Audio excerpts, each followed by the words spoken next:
that a different way.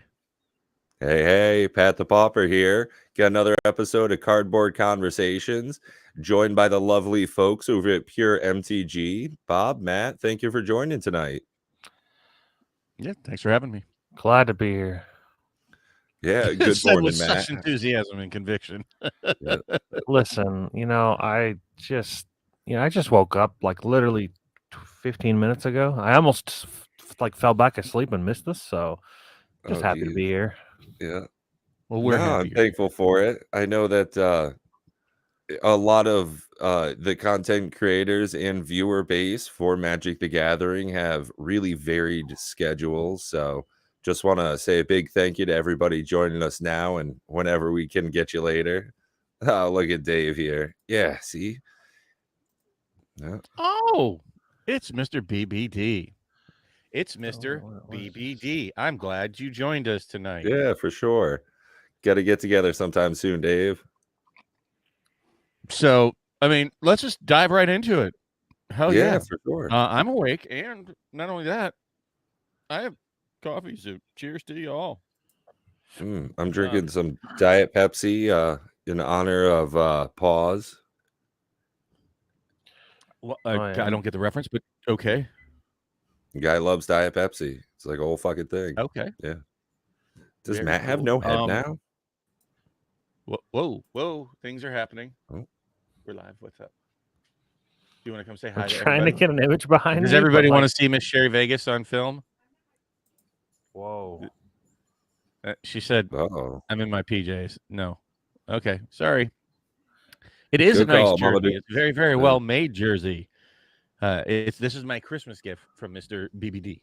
So I'm very happy. Oh, with it. nice. So we're very happy that he's with You're us number tonight. one. I am number one for sure. At any rate, so in case you can't tell by the background, Philly MagicCon going on right now. I was speaking with Dual Brain earlier. I asked him to pick up a couple of as much of the I don't know if you're familiar with the mystery pin boosters. I don't know if you've seen any. Yeah, I'm peripherally aware. Why don't you go ahead and inform me with a little bit more clarity, if you could, Bob? Let me try to bring up some, visuals. Well, look at that shit. Like right away. Boom. So I'll do some sharing. Because sharing is caring. DJ talked about the whole pin scene over when you guys went out to Vegas. Yeah, I wish I had paid more attention. Like I didn't catch on to it till later. And there's some stuff I really, really, really wanted. And this is one of them I want for Miss Sherry Vegas because she's a big Avacyn fan. So I'm going to share like what I'm trying to negotiate for right now. I don't know if you can see what's on my screen. So let me see if I can't blow it up. I don't know. Does that blow it up? It does blow it up. So, let me see if I can't zoom in even more.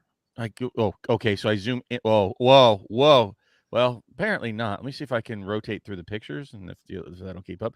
So there's Kenrith, and there she is. There's Avacyn, a nice enamel pin of Avacyn. Is that coming through for you? Yeah, those look really high quality. Super dope, right? But did you see the price that this guy is asking for these? So what you see here in the picture, just is it like my hover box? Is that showing for you guys?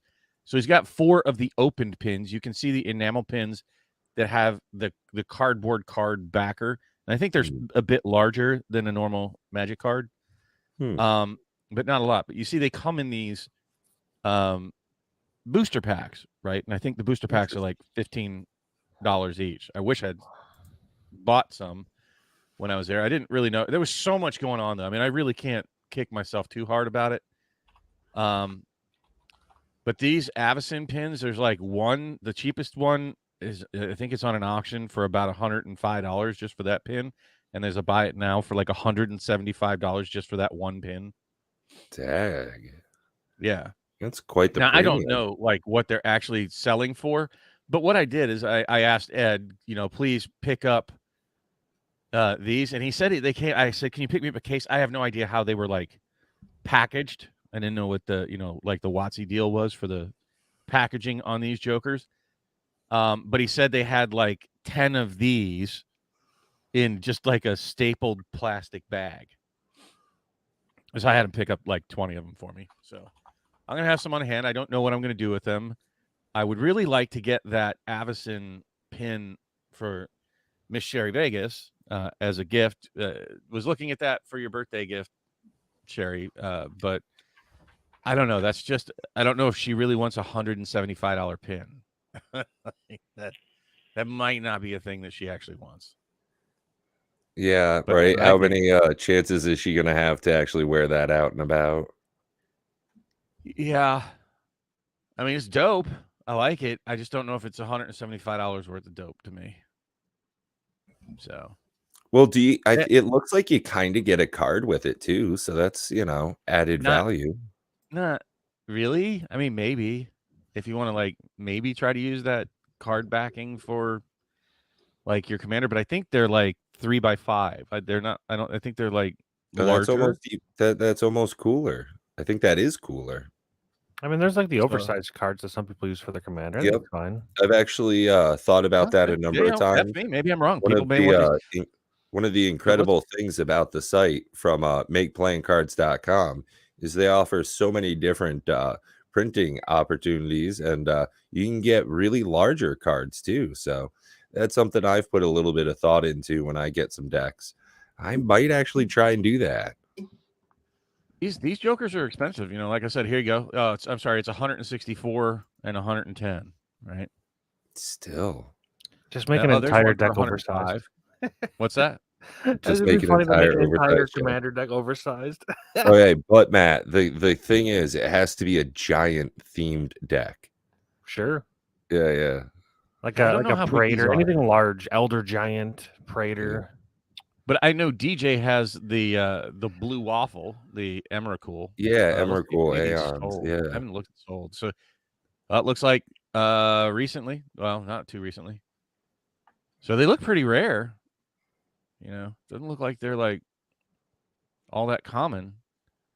So Oh, yeah, it looks like geez, one sold Dave, for calling 60 it and another out one early. sold for whatever. Luckily, we don't have a lot of viewership here, so we can go ahead and talk about it. Yeah, man, I've had a bunch of problems with that kind of stuff lately. I've been between being sick and just being sour with the Magic community lately. I mean, this is a real collector's item. You're getting value for what you're paying for if you want it.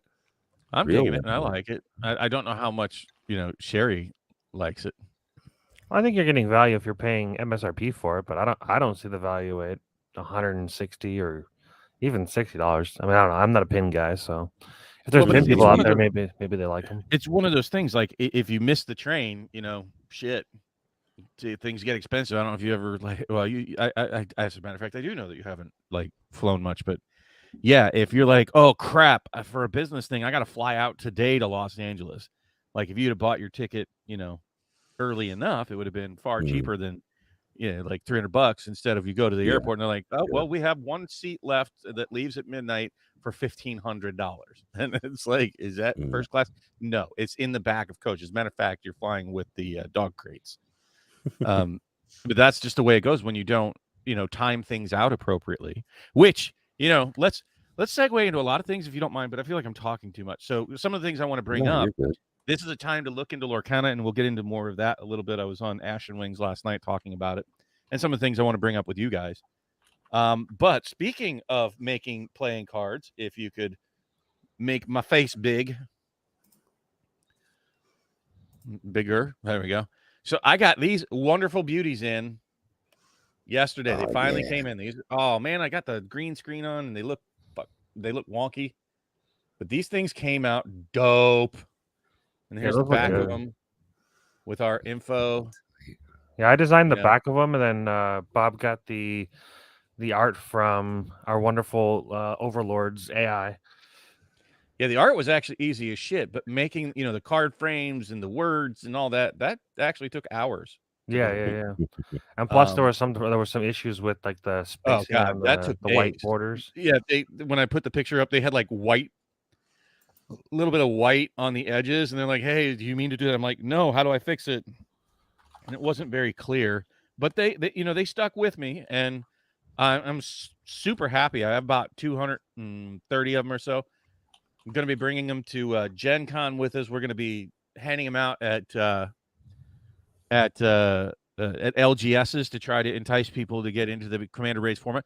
And I intend, if we have new people, or if you're a new person coming in and playing on Discord with us, so if you go to our Discord, I don't know if you want to pop up that Discord link there, Pat, and you're new and you want me to ship you out, I'll ship you out one of each so that you have them on hand of these, because it's nice. They're asterisk. I don't know if it can focus on it or not. They're asterisk because the dice roll, right? The power and toughness are equal to the number of dice rolled that turn, and that's what that represents in the bottom. So they're kind of unique tokens. They're artifact enchantment, flying death touch minions that when they spawn, you're goaded. Every creature's goaded that turn to attack. So you have to attack into these death touchers. So I think they came out amazing. And if you want to get your hands on them, which also has some of the information, by the way, so you can freeze frame that Joker. There's our Discord for Commander Raids. And you could join us, and if we're throwing a game and you join in with us, I'll ship them out to you at my cost. So absolutely free for you to come try something fun, just to try to help the game grow. Yeah, so, man, those things just super happy with Make Playing Cards. Looking. Yeah, they came out super well. I look at them like, oh, that's so dope. Not to like pat myself on the back for me doing a great job, just the whole thing. They came out great. Dude, that artwork is legitimately superior to Richard Kane Ferguson. Just like I think the artwork was super awesome. Like, I don't remember what the search string or the string was I gave the AI generator. Oh, the prompt, yeah. Dude, I was like flying artifact minions with swords, and that's what it came, or demonic. Oh, what? Oh, Bob's gone. Hey, Bob. Well, it was really cool artwork. Yeah, and now it's gone. Yeah, it's gone forever, just like him. Goodbye, Bob. I have to make a lot of tokens for the thing that I want to do. I'm trying to think of the best way to do it. Go. But I didn't even touch anything. I was just holding these up, and I was like, "Did he kick me out of the show?" Nope. Yeah. So, anyways, yeah, too much for it to handle. Made these. Yeah, right. Like, there was some other keywords I put in there, but yeah, I mean, I didn't draw these, but yeah, there's no artist MTG Attitude. That's a really interesting question about the quality of Make Playing Cards card quality. So Bob's actually got some really sexy double-sided tokens he had made up. Some beautiful, somewhere. What was it? Dual-sided dual lands, I believe it was. Yeah, and I got some. So here, I'll show you. Even the double-sided, they don't Pringle at all. So there it is. That is the foiling on Make Playing Cards. That's about as I can't make a Magic card that flat. Like, I just can't. And that's a double-sided foil. But the double-sided foils for Magic do hold up better. It's the single-sided that do that to you. You know, that have that taco. Meanwhile, you've got the secret lair. You know, the wonderful, amazing secret lair. Those are some words to describe. Look at that. Look at where's my foils at from the secret lair? Where are they at? Dag. They're just absolutely they're not playable. You can't use them unless you get all foils. Then they're totally playable because they're all curved the same way. Yeah, right. It really sucks. But my Chrome Mox is in foil, so I guess that's a plus. My smokestacks is damaged because I tried to. I don't know. I think I think it was either damaged from the pack or there was some weird shit with the packaging on those where it was so tight on the sides. Yeah, and I recorded that. I tried to show it. I had a card that was bent inside the sleeve because the sleeve was just too narrow for the wrapper. I was like, what? Seriously, guys? So I'm a little sour about the secret lair, unfortunately. Like I've been trying to play with the birthing pod, and I'm just the foil one. Yeah, I've been trying to play with the birthing pod, and like every time I draw, it's just like I'm like, what's on top of my deck, and it's just like that's the birthing pod. Yeah. I had an issue with a card in one of my decks in Kaikar. I had uh Honor of the Pure or something like that, I think it was, and it was so noticeable. Even in a double sleeve deck, it was just terrible. I had to take it out. And it's not like it's a great card, so I didn't feel bad about it. It was just that I had to take out a card because it was just manufactured so poorly. Don't worry, I'll get Yeah. I'll get an NPC proxy of the exact same art in the end foiled, and then I'll just replace it, I guess.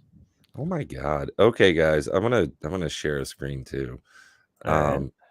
Is when you had said in a secret lair, I was like, oh yeah, they probably are still doing that, aren't they?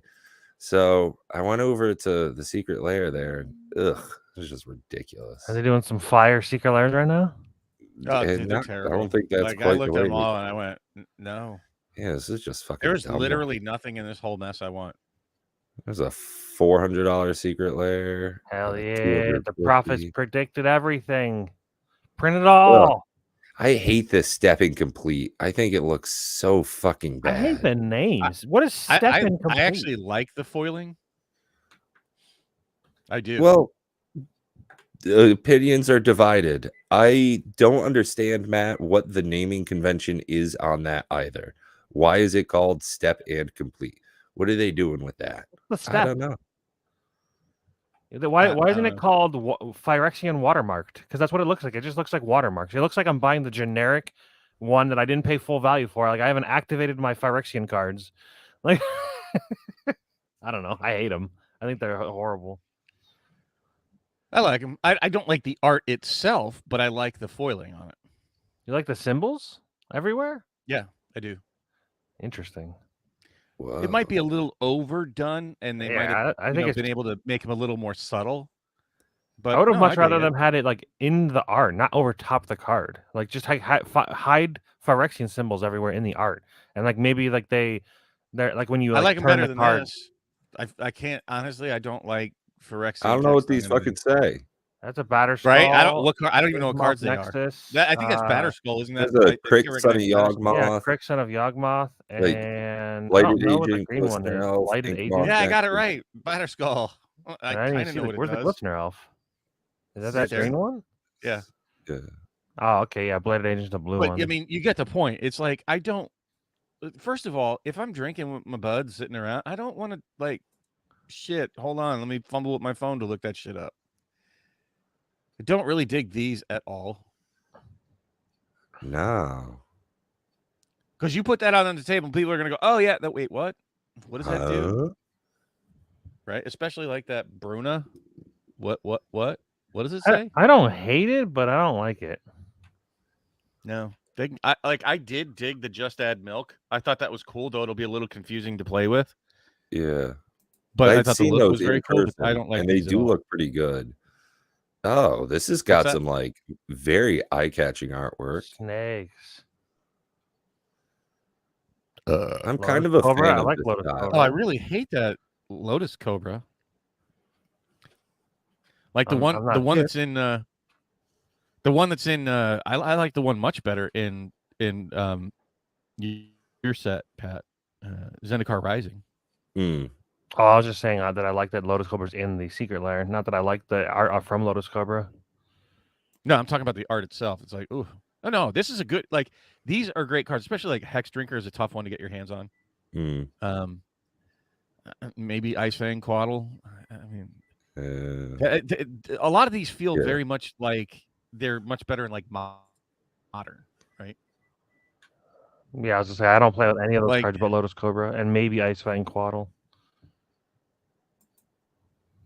But I mean, I think they're much This more is impactful in fucking other formats. Lisa What is Frank that? inspired. What is that horse? Why is he so happy? The I've Crested never Sun seen a there. horse that happy. Alms collector. Oh, look at Matter of that. fact, I don't cute think I've little ever seen a kid. horse Yeah. smile like that. Look at these happy dogs and You cats. never watched Mr. Ed? I have. He smiles. Like that? Oh, Exotic Not Orchard exactly. looks ridiculous. I don't hate those, to be honest. I actually like that. Out This of all of them, I like that the best. So far, this is easily my favorite that we've seen in this experience Alms tonight. Collector's pretty cool looking. I mean, if I was going to get anything, it would have to be the snakes because I think they just have more play value to me. Yeah, I don't play any of these cards. I I use Crested Sunmare in I think one deck.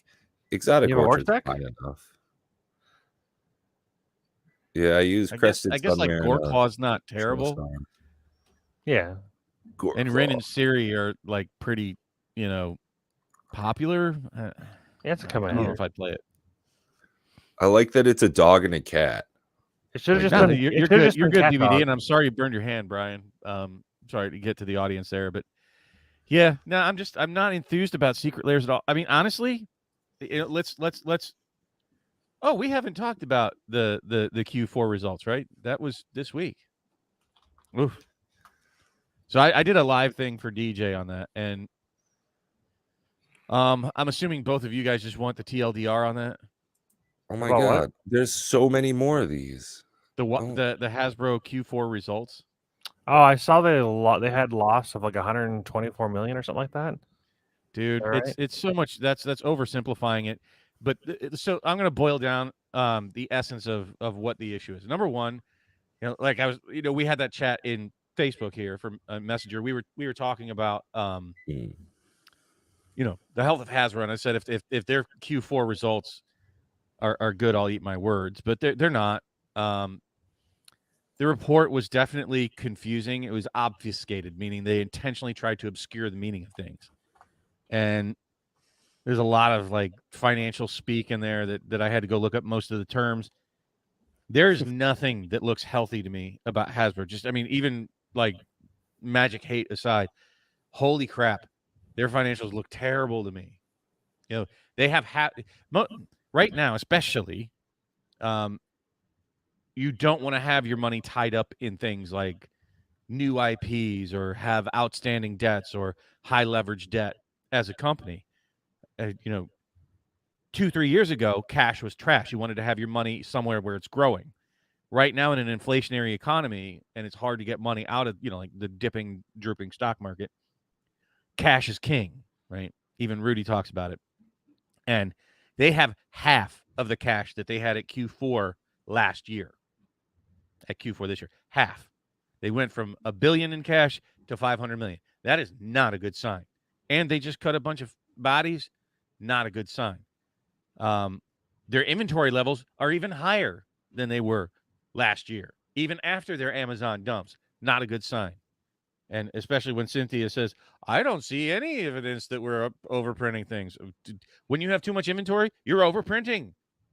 Cynthia, I'm a CEO genius for Magic, and I'm going to tell you right now, you're overprinting. Look at your own quarterly reports, lady.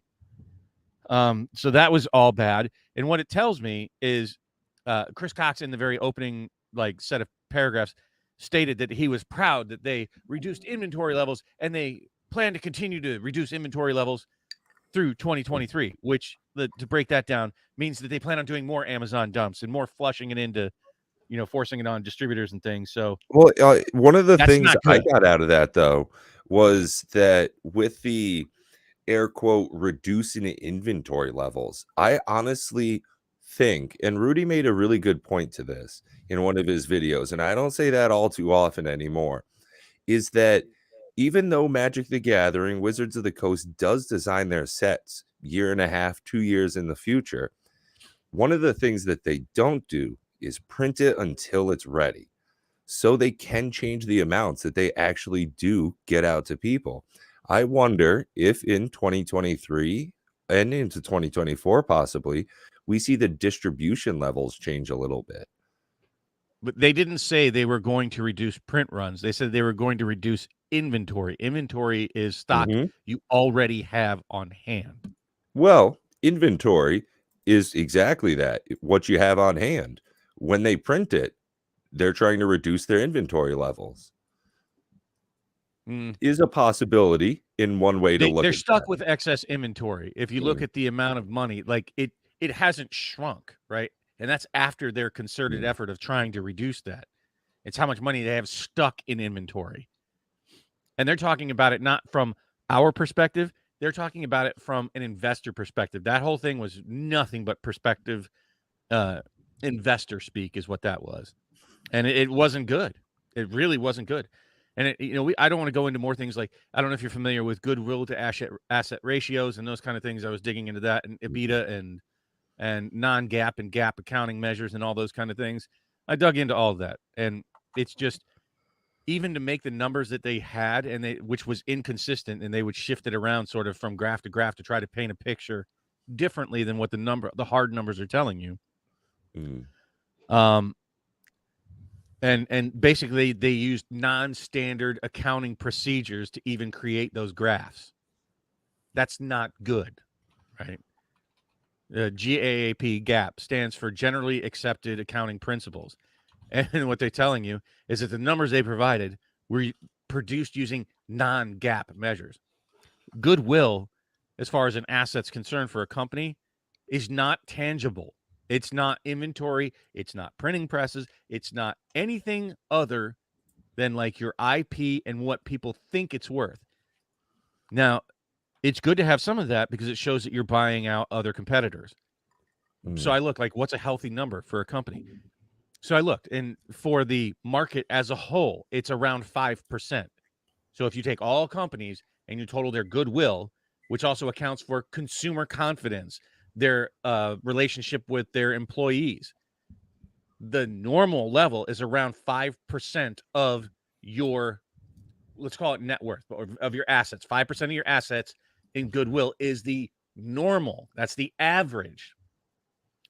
And so I started digging into it more, and I said, I was looking, well, what's a good, where do you start getting into dangerous territory? They said you should really look more solidly into the fundamentals of a company if their goodwill to asset ratio is higher than 30%. Hasbro's goodwill to asset ratio is 37.5%. This means it should be sending giant red flags to investors buying Hasbro stock. Now, that doesn't have to do all with, just Magic the Gathering, because they said Magic the Gathering was up 40%, but they didn't say from when. Just up 40%. Okay, just every other number they had, like, Q4 versus Q4 last year, and right, with incredible Magic, just up specificity. 40%. Hey, what up, Hillbilly? So it was, again, the report was written intentionally confusing, and usually when you walk like a duck and talk like a duck, you're a duck. And so if you're trying to massage the numbers by using non-standard accounting practices, when you're double speaking using different graphs and trying to represent different segments differently, you're trying to confuse things. You're trying to use verbiage that people don't want to understand. You're trying to make it look like things are better than they are. Yeah, and when you're trying to hide your numbers, that's not saying we're in a healthy state. Usually when people are doing shifty things like that, it's because things are problematic. And I think that so I'm going to say this very clearly. I don't think we're anywhere near the bottom, folks. I think things are going to get rougher. I think until we hear them admit, I've heard Louis from Kitchen Sink say that, well, maybe they're changing the print runs behind the scene without announcing it. And I heard Rudy say, maybe they're changing the print runs behind the scene without announcing it. I don't believe so. I don't think we've seen things get bad yet. I think they're still patting themselves on the back, being recognized at cocktail parties. I think that we're still in for some very bad news for a long time. So buckle up, Buttercup. It's going to be probably a couple years. I don't even know, maybe a year or more before we even hear them admit, after like 4 quarters of loss, to where they can't dodge it anymore, that we hear them say, well, maybe we made some mistakes.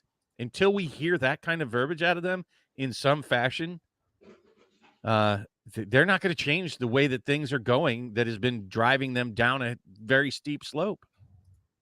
So I think we're going to see more reprints of valuable cards. I think that we'll see more encroachment onto the reserve list to the point where they're going to blur the line so much people are like, fuck it, I don't care if they print the reserve list. I think we're in for a lot of that. I think we're going to see more. I'll be 100%. I don't care if they reprint the reserve list. Like, You know what they blamed a lot of it on? They said, "Oh, well, there were problems with distribution." This is what they're blaming their financial woes on, is they had problems with distribution, so they had to, like, postpone one, for Q4, and, like, they're trying to paint it like that was the problem. I'm like, what? That makes no sense, because the addicts that buy packs every week, if they don't have the new set to buy, they'll just buy packs from the old set. They'll buy what they can because they're addicted. They need to feed the addiction. People like me, I set aside the money. So if you delay it 6 months, okay, I've already set aside the money, and I'll just buy it in 6 months. And even if it's right behind another set that I wanted to buy, well, guess what? I've been saving my money for that set too. So the distribution timing has very little to do with real financial woes. And it's like, no, sorry. That's a very lame excuse. And again, until we hear them say the words that there have been mistakes made, and you don't have to be those exact words, I'm paraphrasing, but until we start seeing verbiage from them that there are problems with their direction, they're not going to change their direction. And that's just the way that is. That's what I'm getting out of both reading the Q3 and Q4 and putting the fireside chat on top of it. That's a lot of things all pointing in the same direction. It's a really good idea, TCG dude. Teaching your son to play Magic by using awesome. Commander Raids. Yeah, that's awesome.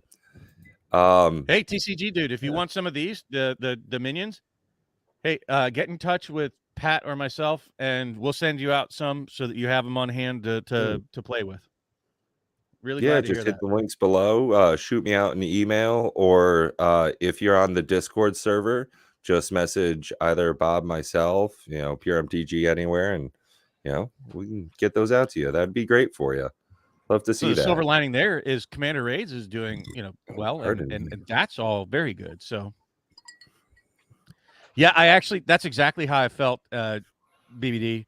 It's like they're addicted to printing the way that they are, so they're just like a fat person that eats too much blames it on glands, or somebody who doesn't eat says I'm overweight. They can't see that they're jacked, that they're in a dark hole, and until they recognize it, the first sign of breaking an addiction is admitting you have a problem. Yeah. And they have not admitted that they have a problem. That's the easiest way I can put that. So, and I don't want it to be all doom and gloom. Ultimately, I think most of us agree that Magic will be here on the other side of this rainbow, right? However rocky it gets between now and when they decide to, fix things, I think it's entrenched enough in Americana and around the world that, I'll be here for one. Like, just hit me up. I'll play some Magic. Sure. It's going to be a bumpy road, though, between now and when they fix it. I just hope that when they do fix it, that they learn, right? That it becomes part of the corporate memory, no matter who's at the helm, of like, don't do that. That's a bad idea. Hopefully this is a learning phase for them, a growing phase, and we're all experiencing the growing pains. It was euphoric for a little while, and, well, now we're in the reality part of it, so it'll work itself out. And Matt, we don't get to talk too much. How you been, bud? I've been all right. Been working on a new Commander Raids thing. So there's one of our viewers / participants in the Commander Raids. Discord, Toast. Toast. Yeah, he's been. We've always had the idea of doing this Commander Raids tower thing where you like fight monsters, or you fight multiple monsters and going up the tower, and you kind of like get like special boons or whatever. But me personally, I've just been so focused on trying to get like the initial rule set, kind of squared away, that I wasn't really doing any kind of focus on anything else. But he had decided to make some kind of like specialized raid monsters to be able to fight, and it was like a tower format. So he did Shieldred and then Rona, Shieldred's disciple. So flavor there, with two characters that are working with each other already in lore, and he had it to where Rona, you basically just take the Rona card and you import it as that's the monster. So it has the static ability of whenever you cast an instant or sorcery, you lose a life. And then it has a plethora of other abilities that you roll on a die like you would normally in our normal Commander Raids. But The thing that's different about it is once you kill that that monster, you don't just stop and you did it. There's more beyond that. So now there's soldiers you would fight. So you would shuffle up a new game. We're playing with some different things that you'd have the benefit of. At the moment, the way it works is you keep your commander on the battlefield, but you shuffle everything else back into your deck, and you kind of play a new game for a Shieldred. And you also get some boons, and there's some things called blights as well. Basically, if you guys are familiar with Slay the Spire, that's kind of like the goal. The goal is to have like a commander raids Slay the Spire, where your deck is completely manipulated and changed by the end of the tower, and like you're gonna have like boons, blights, like you're gonna have emblems that like do crazy things. It's going to be it's not going to be commander anymore. It'll be so different, I think, that like you still build the commander deck, but you're by the end of the game, like you're not playing, you're playing, commander raids tower, whatever the name is going to be. But it actually, I played a game, just the basic version of it with Toast, and I actually think it's, I don't know, I've always enjoyed Slay the Spire, so I think it might be more fun than the standard commander raids, but I think that the standard commander raids is super fun, so I think it'll be even better if we can get this this tower fleshed out. And that's what's great about the Commander Raids format, is that it has the flexibility. And I think all of us that are involved behind the scenes here have the desire to have this be a more open format, something that can be built upon, that we have the framework with the basic rule set. And if you haven't tried Commander Raids, I really, really recommend that you give it a shot. And no, we're actually on version 0.3. I think we should probably. I think we should, instead of calling it V3, we're doing testing on V3, but at this point, I'm pretty happy to just make it version 1. I don't know about you guys. Sure, I'm fine with that. The initial instead of going to V3, release. like we've done so much testing, and I don't think that I can't. There's been no more feedback about like what they want fixed, or as far as like a lot of the stuff we need feedback from players. So if you're part of the Discord, there's a section, a text channel under feedback and playtesting. If there is anything else that the current rule set V3 hasn't addressed, then post it in there. And other than that, I mean, we can always make updates, but the point versions were always for the versions that we didn't think were quite ready for prime time. But I think at this point, I'm pretty happy with the base version of the game, and I'm happy to move on to obviously still being able to play it, but that's we're pretty happy with the way it is. The only thing, actually, that's not true. What I really need to do is I need to adjust easy and hard, basically, to reflect the same rules and those would need playtesting. So maybe maybe V3 is still useful. So I'll make an official announcement for V3, and then with that I'll have the adjusted rule sets for easy and hard. I forgot about that. I've been in the process of doing a bunch of stuff in my real life, so I've been kind of not really doing much. We did more effort into the same thing. Everybody likes the idea. I've been having a hard time. And I'll tell you what, once you actually play it, it's a lot of fun. It is a little bit of adjustment to kind of change the way you think about Magic, because you're always thinking about other players and reaction to other players. This is definitely a different way to use your Magic cards and play. And like Matt said, it's almost, by the time I have not yet tried the tower mode, but it's always been, at least my perception, we'll throw things in there. We'll make variants with like plane chase cards, right? And have a plane chase variant of Commander Raids, and maybe throw in some of the arch enemy cards. But we didn't want to make that a requirement for people to have other things other than look. You just need to download it, have a D20 and some scratch paper, and you're good to go. And something to represent, like these kind of tokens and stuff, which is why I made them. The raid tower will definitely 100% need paper printed out. Because I'm sure it will. It's going to need so the idea is that the boons are just emblems. They can be physical tokens because they're never going to go in your deck. So the boons aren't that big a deal as far as like being able to be represented by like you can use like the infinite tokens, like the blank dry erase cards. Those are fine, but I would say that me personally, I think that the best way to represent the boon or the blights is printing them out on a piece of paper so you can slide the piece of paper in front of the card. Because what a blight is basically a negative effect that the raid monster can do. And what's really cool about it is, so say you get blighted by rolling one of the results of the die. We'll say for Rone, for example, 1 through 5 at the moment. I think I'm going to change the current rolling chart, but 1 through 5 at the moment makes a 2/2 Phyrexian zombie in front of the raid monster for each player. You get 1 per player, and then whoever kills that, they flip over the top card of their library. They take a blighted card, and they slide it on top of that card, whatever that card is, on top of your library, and then you shuffle that in. Once that card is drawn, it's an artifact that immediately goes on the battlefield. Think of like Miracle, but you don't have to pay a mana cost. And it's a artifact that sits in front of you. And at the beginning of your upkeep, as long as you have that artifact in front of you, you lose a life for each artifact you have in front of you. So not only does it cover the card that currently is in your deck, so it changes it in that way, but it also has an activated ability on it that you can cleanse the blight.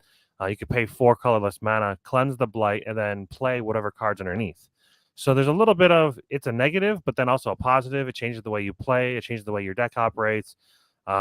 It has all kinds of like potential positives and negatives as far as like there could be like a really crazy spell. Omniscience could be under that. It's blocked now, but you could cleanse it and then you got Omniscience. Like the whole idea of the tower mode is that it's not going to be very balanced by on purpose, because there will be some balancing. Like there's going to be like rarities of boons, but there will be some towers that you go through that you're just going to have the bomb diggity. You're going to have the sweet boons. You're just going to stomp it, and that's cool because if you've ever played Slay the Spire, that's the best feeling, is like getting those cool boons, having a sick playthrough, and telling your friends like, "Dude, I had the best playthrough. I blasted through the tower, stomped it." Right. Yeah, that's one of the funs of a painful, roguelike you know? is exactly that. When you get an incredible loadout and you just, everything seems to be going right. So I think that would be a really interesting mechanic to add in. What Yep. and I think overall, the tower mode is one variant, and if we get this off the ground more, I'm sure more of us will be more excited about creating even more custom formats, maybe even a league of sorts with prizes involved, and we'd really like to see it take off and become a much more active community. We have a lot of people in it. It's just hard to get people to sit down and commit. And I think one of the things that people don't quite realize is just how fast the format is, right? Typically a game 30 to 40 minutes. Like if you have your stuff set up, it's not that long. It's not like a lot of the Commander games. I don't think I've ever had any marathon Commander raid games. Like Yeah, they'll never go. Well, if you're playing solo with a very low powered deck and happen to dodge all of the, well, this was back in V2, but I had a really low game. It was like a turn 20 game, but really, you would normally like concede by then, but I'm stubborn, so better win. So I'm just saying there's yeah. more to come. Like Matt said, we want to get the basic rule set, essentially the framework, if you want to think of it that way, set up first with the easy mode, the standard mode, and the hard mode, right? Those are going to be the core tenet. This is Commander raids, right? And then we want to make variants that make it an even more expansive gameplay by adding more to it, and maybe even having limited time runs, like seasonal type stuff. And we'll commit time to hosting the games and playing the games, teaching new variants that come along, and then adding them, and ultimately to the bank of different ways to play Commander raids. I don't think we need to have such super fixed formats so that you have like, oh, I feel like playing Tower variant tonight, or I feel like playing the Plane Chase variant tonight, or I feel like playing the Archenemy variant, or I feel like playing the base variant. That. Or the base rules, and that's the idea behind it, is that it becomes almost like hijacking Magic the Gathering altogether. It is a very different way to play than any other traditional form of Magic. Yep, which is awesome. And because you don't have to buy anything new for it, you know what I'm saying? That's the beauty of it. Right. You already have the cards. You just need to assemble them Yeah. in different ways and look at it in a different light. Yeah, that's one of the cool things as well is that for the raid tower or even the standard even baseline set, you can build the deck specifically for it and tuned for it. You either going group hug or even just kind of going, what tower do I feel like facing today? If I'm facing the Shieldred tower, I know that Shieldred has a static ability that every time you draw a card, you're losing 2 life. So you're probably not going to want to play the I draw a bunch of cards deck. It's not going to go over very well for you. She also has Death Touch, so maybe a deck that has Indestructible is going to be more suitable for that, that tower. So you actually can build decks or pick decks specifically based on what tower you're facing. And as far as the actual raid monsters, normal like the standard baseline mode, if you're playing with friends, you could play group hug decks, and maybe not even just play group hug. You could just take like Font Mythos or Howling Mind and Born just put them in Agreed, any anything deck. like that. It's so insertable. Yeah. Yeah, it's just a straight up He said positive for insertable. everyone, and it doesn't have to be a group hug deck to assist your friends. So, I mean, do us a favor. If you haven't given it a shot, please join us on the Discord. Are we planning on running a game? I know DJ's doing a self-charity event after this or something. Well, so that's the thing is I was trying to link to his video, but I think he scheduled it for next Saturday. Okay. The question I really cared most about is, did you guys want to run through a couple of games after, at the tail end of our stream tonight, or no? I'm always down to at least play one. Okay. Yeah, I'm good. And maybe we could even do the tower thing. Do you want to try that? I don't know. Or are we not really Let's in a place stick to with do that at the moment? just the version 3 stuff. That way we can kind of get things tweaked out. Yeah, it's not. It's very infant right now. It's got a bunch of like, a lot of the stuff is in my head. Some of the stuff is in Discord with messages between Toast and I. Some of it's in a Google Doc. It's not. There's no. It's very early on. Oh, and by the way, if you guys do join us in the Discord, feel free to become an active, participant in shaping the way Commander Raids ultimately ends up. Yeah, we listen to everybody. We're not WotC. We actually really do listen to what people say and try to make functional changes based on that. And we try to make it, a very sort of group collaborative effort to, this is a format for the community. This is a format for the people, if you will. But before we get to playing the format, I do want to talk a little bit about Lorcana, and one of the things that I discussed over at Ashen Wings with Alex last night. And just something to consider. I know people have already heard about Lorcana by this point. And I don't want to get into the whole like incidental sales. I spoke to somebody who's not a Magic fan, who is a huge Disney fan, and then I introduced them to the product. You actually know them, Matt. I talked to Penny about this, and yeah, is this something you would buy for your kids if you saw it like in line at Walmart or whatever? He's like, yeah, absolutely, I would. And so that's what I was talking about. People are saying, oh, it's not going to be the Magic Killer. And I keep trying to express that it doesn't have to be. Understand, there's a lot of Disney folks out there that are just going to pick this stuff up, not even knowing what it is. And that led me to another thought, a deeper thought that is even more encouraging from my seat as a potential investor in it, which I do plan to play. I don't know. You guys plan to play at Gen Con? I plan to buy at least the starter decks, and give it a crack there at Gen Con. I'll try it, but I'm not that excited for it. But I will give it a shot. I've been proven wrong, before about things that I have like a negative outlook on, and then once I play it, I'm like, it's not that bad. So here's some of the thoughts that I had on it. And I'm not even going to go into. We could talk another time about, is it a good or bad thing that it might be simpler gameplay than Magic? Well, oftentimes it's a turnoff, a big turnoff to a lot of people about, Magic's just too complicated. They don't want to have to think that hard to play a game. However, we know that it's aimed at 8+, right? So that would indicate that it's probably not going to be as intense gameplay with as many logic puzzles to kind of have to work through. However, It also means if it is aimed at 8-year-olds. Okay. So the reason that a lot of the old Magic cards are worth so much is because people didn't know that was going to be a thing, TCGs, CCGs. And so people really didn't respect the cards, and they played with them sleeveless, and they, shuffled them on concrete, and just didn't really give the cards the TLC they needed to be objects of great value.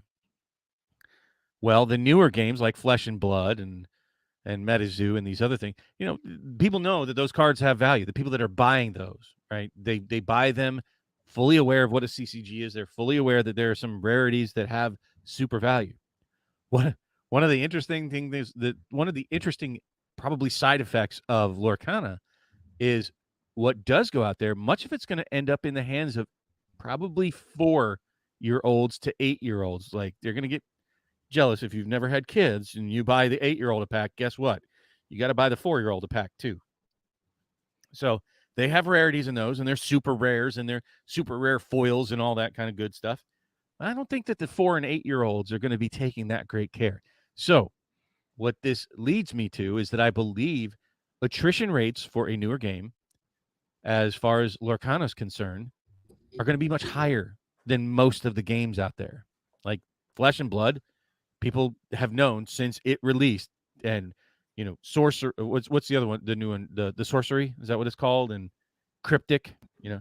People are double sleeving, triple sleeving, vacuum sealing, hermetically sealing cards, and handling them with gloves and shit. Yeah, that's not going to happen with Lorcana. You're going to have a lot of kids. It's funny. I their actually do and... sleeve up my proxies, but it's because I play Pathways in like every deck that's 2-colored or more, so you just can't see the backside. That's kind of why. What I'm saying is that these kids are going to be treating them like toys, right?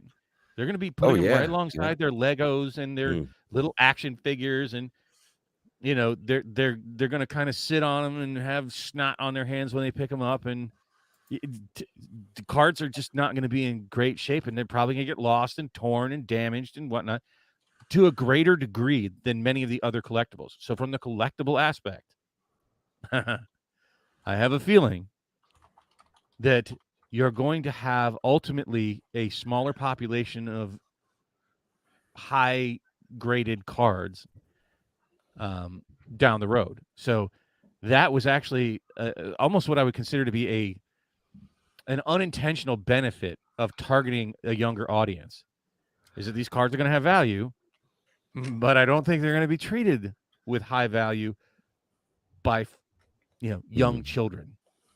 So I think that's actually going to be a boon. I think that young kids that get packs, they're not going to just, oh, look, I have a Disney pack. I don't ever want to find out what's inside of it. I'm going to put it up on the shelf and put it away for 10. Hell no. If you know anything about kids, they're going to open all that shit. And if they get some pack, it's going to be opened. Absolutely. They're not going to take the time to sleeve it and organize it and do all that stuff. And they're not going to treat them great. Yeah. They're going to do weird shit. Yeah, I do think that it'll be similar to some of the original releases of Pokemon cards. I think that is a similar target audience. And like Bob's saying, I think it'll have a similar treatment with its reception by that target audience. Yeah. I think that a lot of them are probably going to get pretty dented, just, but I think one of the things that is a bit different than the original releases of some of the TCGs that we see as like the kings of the market is that the first release is going to be I think it's going to be difficult to get. I don't think it's going to be terribly overprinted. I think it's going to be a small enough release. I do fear that. That's actually my FOMO itself. And I've told you guys, in case none of you in the audience are aware, Pat, Matt, and I are all going out to Gen Con, which from all indications is going to be the world premiere release of Lorcana. Is going to be at Gen Con. I don't know what kind of quantities they're going to allow us to purchase and whatnot, but I've already told you guys I'm going to be up at the crack of dawn with my daughter. We're going to be probably up by 5:30, 6 a.m. and get some food, get our get to Gen Con as early as possible to be waiting in line outside. I'm not waiting overnight, and I'm not that excited. I'm not camping on the sidewalk, but yeah, if I can get there even while it's still dark out, I intend to do that so I can make a beeline straight for the Lorcana booth. I can tell you from conventions that I've attended in the past, things that have a lot of hype and a lot of buzz. The one that we went to specifically at Gen Con a few years ago, the Harry Potter Hogwarts battle game. By the time Sherry and I got in line, it was like wrapped around their booth and down the aisle, and probably 200-300 people in line. And by the time we got up there, they were sold out. So I don't want to run into that with Lorcana, and I think it will be that. So I'm imagining they're probably gonna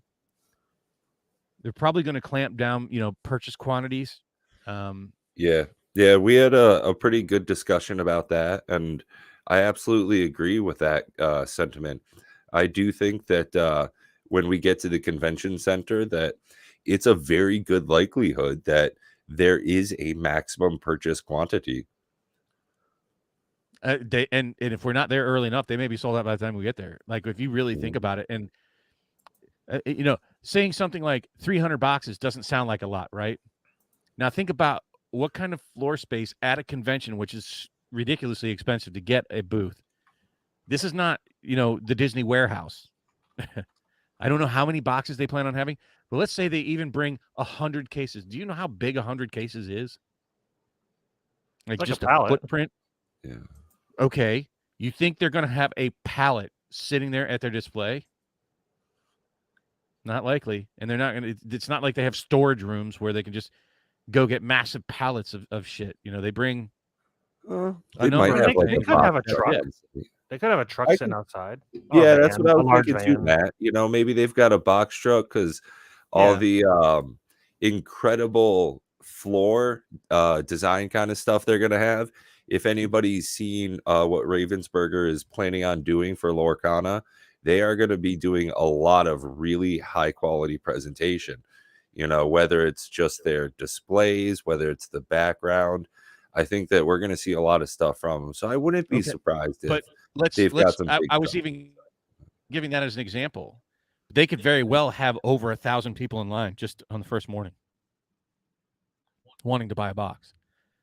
And it's 600, boxes. That's a pallet. They're not going to bring 10 pallets. Yeah, there's 50,000 people that attend that thing. And I was actually just looking at numbers. Gen Con 2019 had 70,000 people. And I figured that's a good compare because that's pre-pandemic numbers. And I think most people kind of view our situation now as more travel acceptable. So I assume it'll be less. I'm just saying it's still a lot. Look, it's a lot. I'm just saying that it's not going to surprise me because I have seen at several conventions the hot thing sells out like pretty much by lunch on day one. Like gone. And that's even with limited quantities. Right. And they may even like break it down to where they, you're only allowed to get like 10 packs, that kind of thing. Right. Yeah. You can't even get a steel box. So, I don't know what they're going to do, but I would imagine if they don't put limits on it, it'll be even worse. It'll sell out even faster.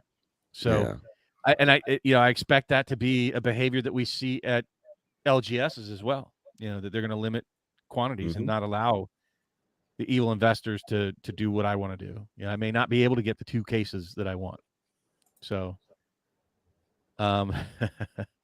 if they do, I'm buying that Joker. I'm going to buy whatever I can get my hands on. That's what I said. I'm setting aside my Magic investing money this year, and it's going to Lorcana for sure. I'm not speaking for the rest of the market. I'm speaking for me. Yeah, right. But and if I can't get it, I can't get it. But I'm going to do my damnedest to try. I'm going to keep my eyes open. I'm going to do what I can to get my hands on it. But I have a feeling like that starts crossing like another bridge. So let's say that they have plenty of it, right? Well, then that means that the alpha won't be as valuable if they overprint it. So there's like some kind of balance of whether I can get my hands on it or not. But what's worked for me well in the past is knowing what I want and making the decision early. The ones that are going to get screwed are the ones that are debating about it, hemmed and hawed, and then you're going to wait. And if it does blow up, oh shit, I should have bought it, but now I can't get my hands on it at a reasonable price. You're always going to be able to buy it. So let me just say that. You will always be able to get a case of it. You will always be able to get a box of it. It just may not be at a price you want to pay. So, yeah, I have a feeling that there's going to be thousands of people, Brian, that are going to be hyped about Lorcana. And that's why I want to do everything I can to set myself up for success with the product. And that's trying to be there as early as possible. And if they allow me to buy just one of everything, well, by God, I'm buying one of everything. And then I'll make my daughter buy one of everything. Because she's going to be standing right beside me. And I was like, yep, here you go. Here's a credit card. Buy one of everything. Like, she's loaded. She's got too much power. And it's, I hope it's going to be available. I hope that they don't overprint it. I hope a lot of things for it. I hope it's a fun game to play.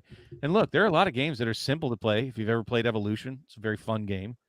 It's not super complex like Magic. Games that are simple and quicker to play oftentimes hit the table more often than games that are more in depth and harder to play. Looking at you, Twilight Imperium and Axis and Allies, and even Risk or Monopoly. Oh, Risk is not hard to play. No, but it can take hours and hours and hours and days sometimes. Yeah, it can take a long time. And so people are like, "Nah, I don't want to do that." It's not that it's hard. It's just like, I don't feel like playing for the next 4 hours on a game. Like if you go family game night, Yahtzee will hit the table more often than Monopoly. We played Risk at family game night, and at a certain point, I was just kicking everybody's ass, so they just all quit. They just didn't even want to finish the game. They're like, you got it. I'm like, actually, Coach, I'll address this now. I don't think that it's actually a very good idea to pre-order any Lorcana right now, since we're still months and months out. I don't think that there are any reputable retailers that have a pre-order option. I think that anybody who's buying them through eBay or other distribution, TCG Player, it's at best quite questionable. So I'd imagine that it might be worthwhile to hold off a couple of months and wait on that. Yeah, I'd wait till we hear more news from like the a good person to ask would be if you catch Louis from Kitchen Table Magic. He's got a store, so he's going to know. I'm sure. I'll be very surprised if Rudy doesn't try to get his hands on this. Like that just seems like he hasn't even talked about it to my knowledge, has he? He has, but he's dismissed it in a very dismissive way, and it's like that's odd. Okay. I mean, I'm the same way. I don't. Yeah, but you're a negative Nancy about most things, Matt. To be quite frank. Well, you are. It just is. I've got a good radar for things, and I just don't think Lorcana's it. Okay, cool. What up, Prime? Not really it's not shilling for Disney. I'm just expressing things that I'm excited about because you know what? They could screw this up. Ravensburger could make a complete chocolate mess of this. Yeah. But you know what? WotC is currently making a mess of Magic the Gathering. They don't prove that they don't show that they might mess it up. They are messing it up actively. So I'll take a chance on a game from a different bunch of people that might not screw it up. At least they have a clean slate to work with. I will say that I've played the Marvel Villainous that Ravensburger makes, and it's a good game. And I don't think they're a bad gaming developer. So knowing that it's a reputable company that's making the game, I just don't think it's going to have the amount of depth that people will want, and I think it'll basically turn into Pokemon, where you're collecting the cards and you're not playing the game. And to me, that's just not interesting. I'd rather do both in some fashion. Like, yes, I collect Magic cards, but I also play the game. And if I just collected Magic cards, I would not do it, probably. Okay, but you're saying the depth that most people are looking for, but that's assuming it's the same audience that plays Magic, and it doesn't have to. That's what I keep saying. Well, Pokemon is a good example because Pokemon, I don't know anybody that plays Pokemon, but they collect the card games and they like the cards. but like even kids, I don't know of any kids. Like I have no friends, a family, nobody that, to my knowledge, they still play Yu-Gi-Oh, but Pokemon, no. Lance, I don't know, because the guys that are developing it, one of the guys actually developed I can't remember his name. I keep saying the wrong name, but he was one of the developers for WotC for Duel Masters. So he may be aware of some of the pitfalls, and they may overprint. There's no way to know. Like, here's the thing: nobody out there knows shit.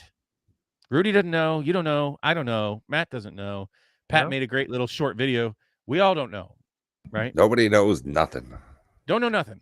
And look, I know this. You want to know what I know? I said to all of you people, I like the complete bundles. I said that to all of you in the middle of December. I know I ordered them at $62 a piece. I ordered them at $80. And hey, guess what? Surprise, surprise. So did everybody else. Now they're like $140 a pop. So those are the things I know. But it was, at the time I looked at it, it was just looking at it and saying, all right, let me see. I made some assessment and, seems like a reasonable thing. So I'm looking at Lorcana saying the same thing. I don't know what they're going to do, but it seems reasonable that a Disney product has a pre-sold audience. And it seems reasonable that they've made a pretty product and it looks appealing to me. And I spoke with other people that are just Disney fans and not CCG fans at all, and they intend to buy the product. I know that people buy Disney shit because I've been to the park several times, and they just buy Disney shit because it's Disney shit. Right? Well, I think that's kind of what Rip and Ship's saying. Doesn't matter if it's a playable game or not. I think what's that? I think that's kind of what Rip and Ship's saying is that. Well, I think what he's saying is that why don't they just overprint the shit out of it? Well, like, right, because they know it's going to sell because of the IP. Because it's Disney, it's got the Disney name attached to it. Why wouldn't they overprint? Because it's not Disney, it's Ravensburger. B, they're aware that it's name, though. You know Disney's going to be larger than Ravensburger, like the name on the actual packaging. You know it's going to say Disney much larger. It has to. It might say Lorcana so larger. What? But... So what? It's Ravensburger that's in charge of the distribution and the production of it. And those guys are already aware that they're going to be running tournaments, and they're aware of the CCG market. So I'm hopeful. It seems reasonable that they could say, hey, it's best if we don't overprint the shit out of it because that doesn't do well in a CCG market. They're aware that it's not a game like Villainous. It's not a puzzle that you just want to print as many as people will buy, that there is a CCG element to it. It does say it's a collectible card game. And in order to make collectible of the collectible card games, they have to have value. Yeah, I guess if they learn from Flesh and Blood and they learn from Magic and every other Yu-Gi-Oh even and even Pokemon, if they learn from I agree with you, Lance. It's probably going to be much, much larger than that.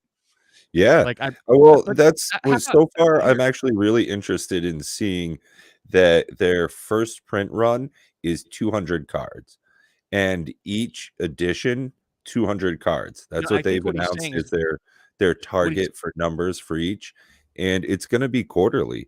So it's going to be an addition of 800 cards per year, approximately. That's not what Lance is saying. Lance is comparing it to the alpha print run of Magic the Gathering, which there were 1,100 of each rare. Is this going to be Magic the Gathering? No. And people shouldn't compare this to Magic the Gathering. Number one, the audience that's going to buy it is 100 times larger than what Magic could ever dream of. Right? The target audience is vastly larger. We're not even talking the same ballpark. Like, not even the same planet, to be quite honest. So I don't know what their print runs are actually going to be. Nobody knows. I hope they're transparent about it, but I doubt it. Most companies don't give you the actual print run numbers, at least not for years. And I don't know what your point is in any case. Like, I'm assuming, like, you're getting at, like, what if they overprint it? I don't know what your question truly is, but that seems to be what you're dancing around, Lance, is, well, they know they have a bigger IP, they have a bigger audience, so why not just print millions and millions of copies of it? Well, it's the alpha print run for something that they don't know yet, and most companies tend to teeter into these things rather than just open up floodgates on the alpha set. So that would be a response to that. What are their standard print run sizes going to be? There's no way to possibly know. I don't think anybody's even asked those questions. I don't even know if they've considered it yet.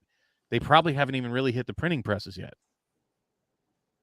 Was it 6 months out? Maybe. Do we know No, if probably Lorcana not. is print to demand or if it's print runs? That's something else that has not yet really been discussed. I don't think I've seen any news or information on that. And that's something that is a really good question. None of You that's know, been announced, Lance, 3-4 to answer your years from question. now, are you still going to be able to get an unlimited type product from these first editions? I have no clue. There's a lot of different ways that they can go with their branding, with their distribution, with their sales. Who knows? Maybe you'll be able to buy Lorcana directly from their retailer Ravensburger, website. right? I mean, they do have a website and they do sell their stuff on the website, so that'd be interesting. I mean, they are a company that's been around for 150, a gaming company. I think they're potentially the oldest gaming company on earth. So yeah, they've got distribution channels and all kinds of different things. Who knows? Who knows? But understand that there's a lot of companies that do like to maintain value. Looking at you, Louis Vuitton and Rolex, that they do just fine not selling massive amounts of things if you charge a high enough price and you print and make your stuff valuable and you get more buzz by having valuable things. That might be a marketing strategy, but there's no way to know. That's just guessing in the dark at this point. All I know is I'm going to buy as much of it as I can. Oh wow, Ravensburger was founded in 1883.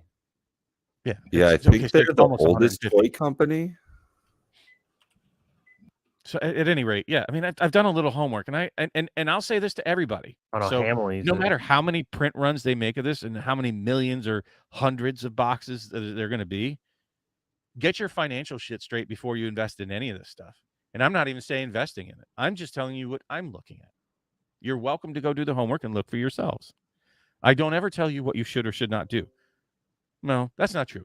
I'm going to tell you, you should get your financial shit together before you buy Magic cards or Lorcana cards or Pokemon cards or anything else. You know, even before you invest in retirement, pay off high interest credit cards and loans.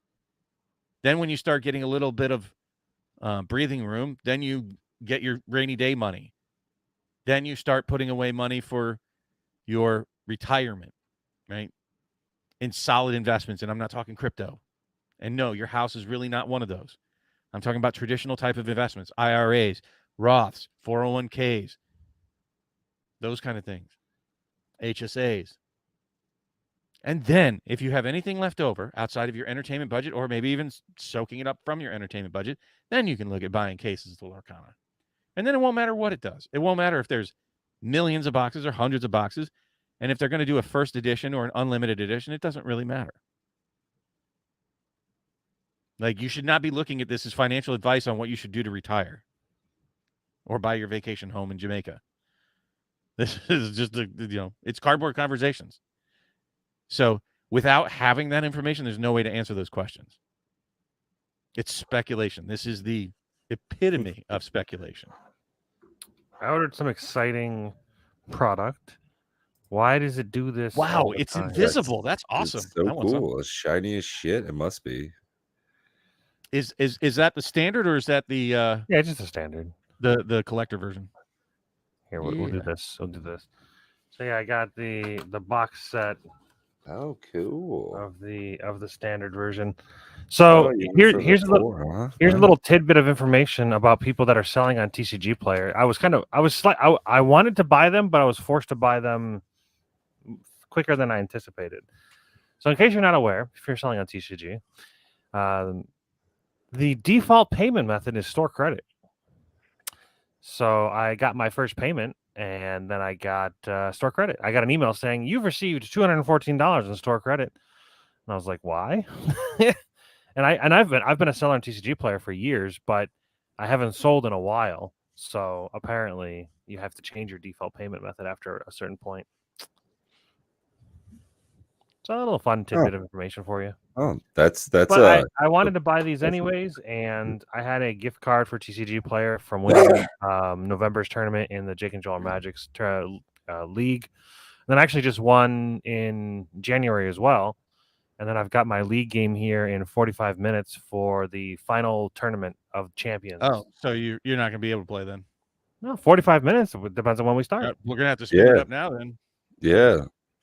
let's get this thing going. Oh boy. Oh, There's that shitty box of Baldur's Gate. Ugh. I don't want to look at it. I'm gonna put my That was so bad.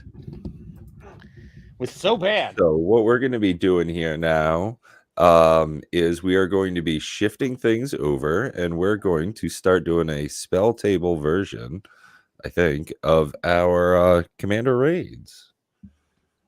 Have we got the tech worked out? Oh God, no! That's a great point, Bob. Okay. You gonna turn on the banana? Oh, I haven't gotten the banana figured out. Oh no! So how are they gonna hear audio? Oh, I guess we're all on. This Yeah, is fine. we're all on here. That's fine. I'll just switch what we're looking at. Yeah, I guess we won't use spell table then. You can just use this.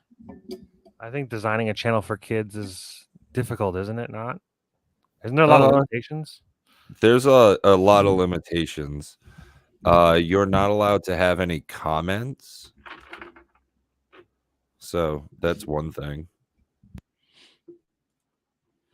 No bong rips. Yeah, for sure. No bong rips. You definitely cannot say fuck.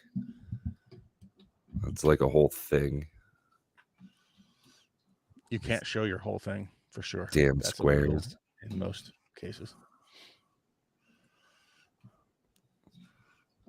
So there we go. All right, you know what I'm going to do? I'm going to play the card that you sent me. That's what's going to happen. Oh, he's going to go for Shadrick Silverquill, huh? Interesting. Yeah, boy.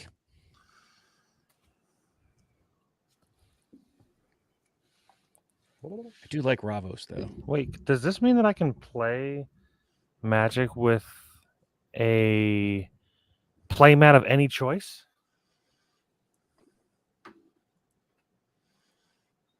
I don't know what that means, but I mean, So right now it's using the background. Can I like place a card? Oh nope, it just goes away. oh, okay. Yeah. I was like, my hands show up. So I was like, if I can put my hand here, can I put a Magic card down?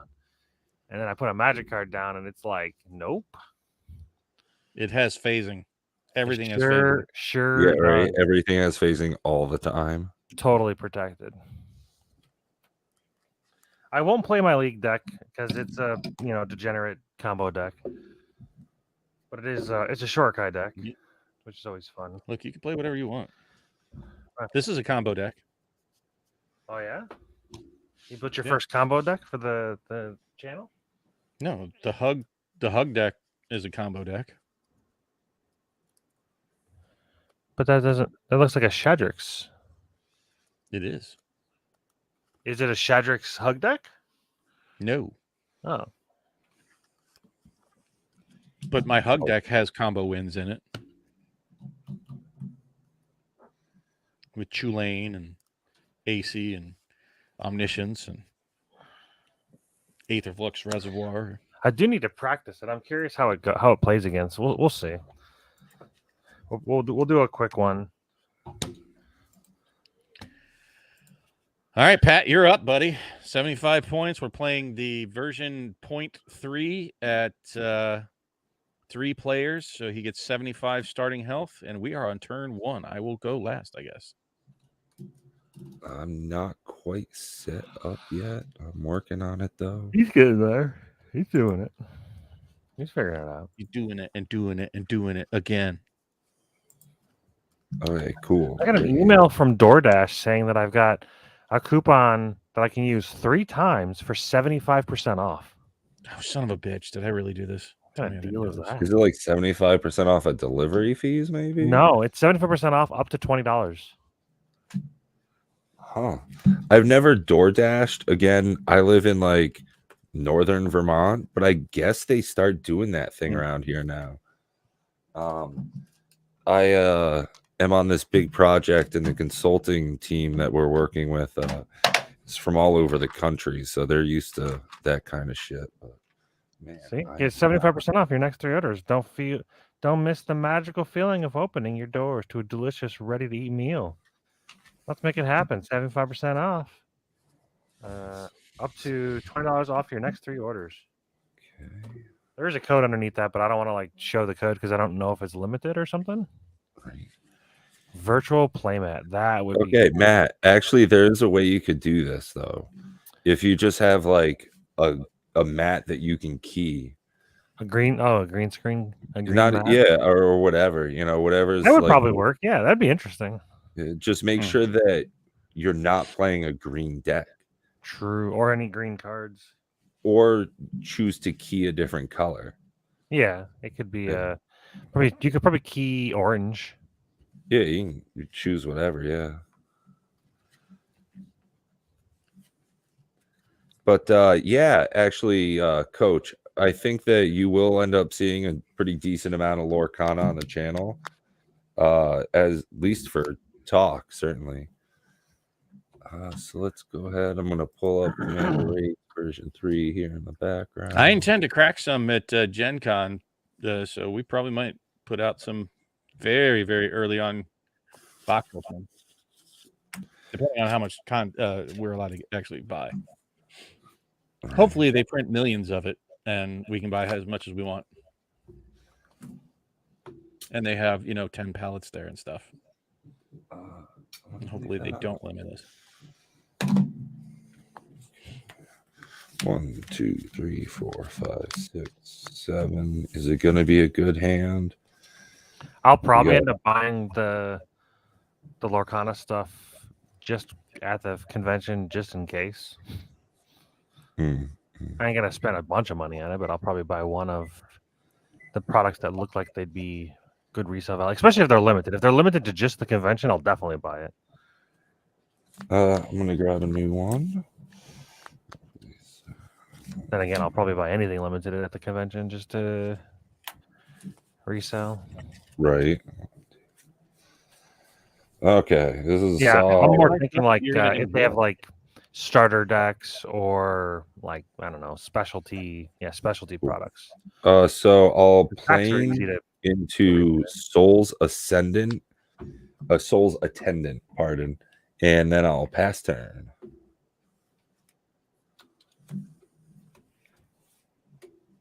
I had a 1-land hand, so I'm mulliganing.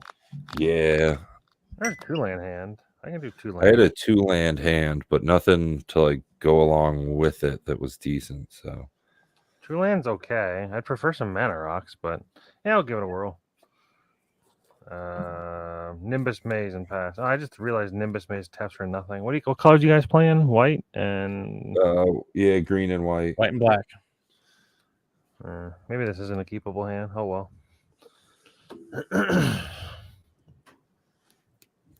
I don't know. Nimbus Maze, those are you done? Yep. This is a Draw a land. card. Play an Ebon Stronghold, tap, pass turn. Nice, good stuff. That's the end of round 1. Okay, draw for turn. Got a plains. That's slick. I like it. My Let's hand's go for actually a unplayable. forest. Whatever. I'll tap the forest and plains for Trelasara. That's gonna gain me a life. Puts a 1/1 counter on Trelasara, and I get to scry 1.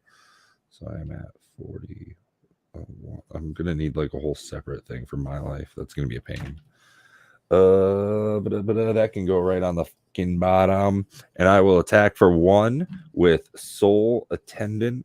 So down to 74 for the raid monster, and then I'll pass it over to you, Matt. First blood. Hey, now it's no longer unplayable. Pass a turn.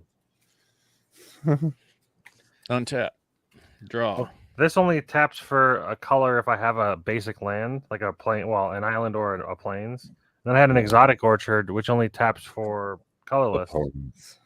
So I'll play a Bright Climb Pathway, and I'll tap both for Demonic Tutor, and I will pass turn. Nice. So that's going to be the end of round 2. Matt, why don't you go ahead? Blood. I'm rolling. We got a 2. A 2. So Destroy all each creatures. opponent sacrifices all creatures. Oh, well, that's a bummer. Get them out of here. I really liked what I had going. Womp womp. Well, that's the nature of the business. So Let's untap and draw. One of the guys in our league, he used a standard precon, and then he didn't Plains. upgrade it at all. And then somebody was like, "You know, you can upgrade the deck, right?" And he's like, "Yeah, I'm not into this making a deck a week thing, because the tournament at the end of the year, this February tournament, is you make a deck each week, and they're like different theme for each week, kind of like to show off your deck building prowess. Some people, they just don't give a shit." I'll tap the Plains for Soul Ring. I'll tap Soul Ring, Plains, and Forest for Guardian Project. And I'll pass over turn. See how long that stays around. Draw. Play an Exotic Orchard. Play a Follow Our Stone, and then pass the turn. I'll untap, draw, a Mind Stone. All right, I will tap 2 black to play the Mind Stone, and I will pass the turn. Round 3. Yeah. 3-piece. I'll roll. 18. Exile graveyards, and we each lose 2 life. And it gains 6. It gains 6. So it's up to 80 now. Hell Good stuff. Okay, let's do the untap and the draw. Let's do the Wooded Bastion. Good stuff. Ooh, okay. See, I want one of those. I want one of those. I need that. And that into that. Okay, yeah. So I'll tap the Plains into Wooded Bastion for 2 plains.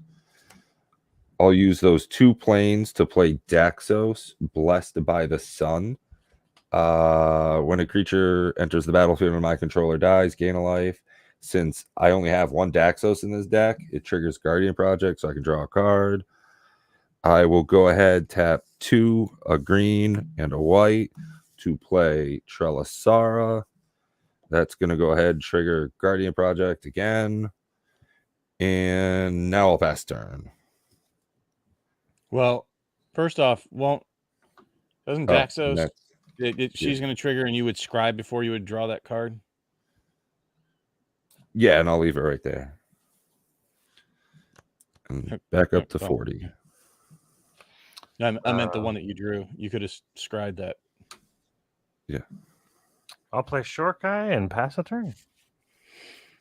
I'm going to untap. Draw. Oh. I'll tap all 4. I'll play a Felidar Retreat and pass the turn. Okay.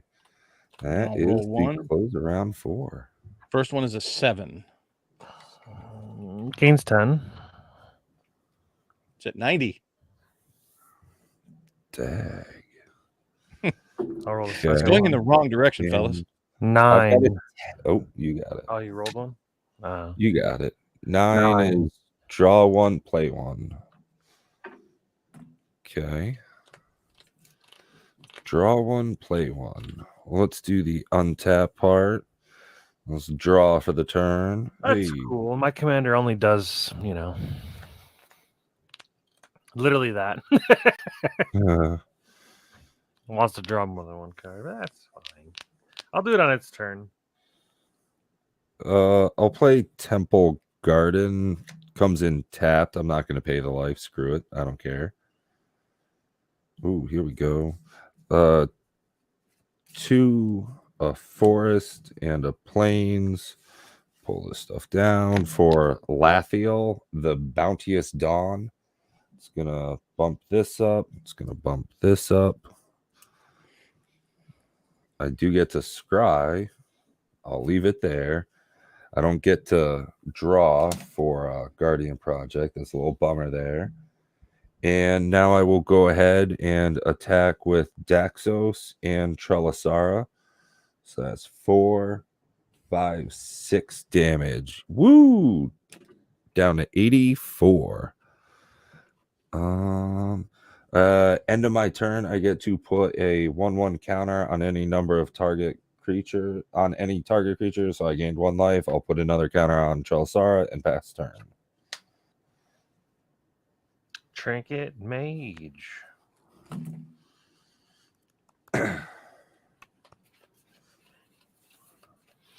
All right. 3 for said Trinket Mage. I will go tutor a card.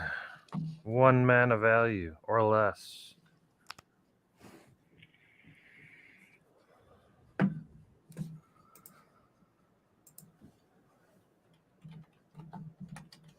I will not find my Soul Ring. There it is. I'll play a Soul Ring and then pass. I'm going to untap. Draw. Son of a monkey. I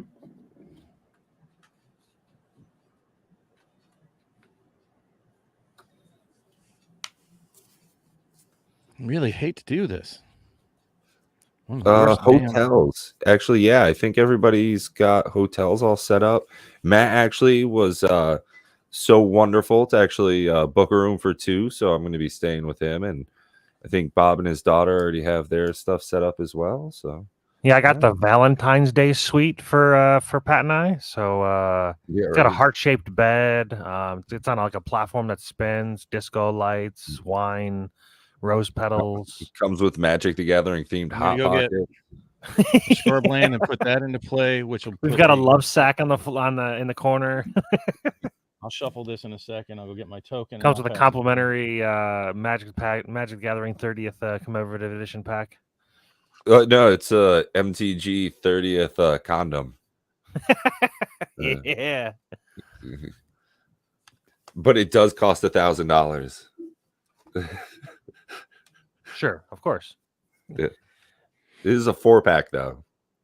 Oh, that's a good value. I will tap 2 to play Lightning Greaves, equip it on the cat, swing for 2. And they'll try to spin it as look at how much money you're saving by not having a kid. Turn, right, Bob?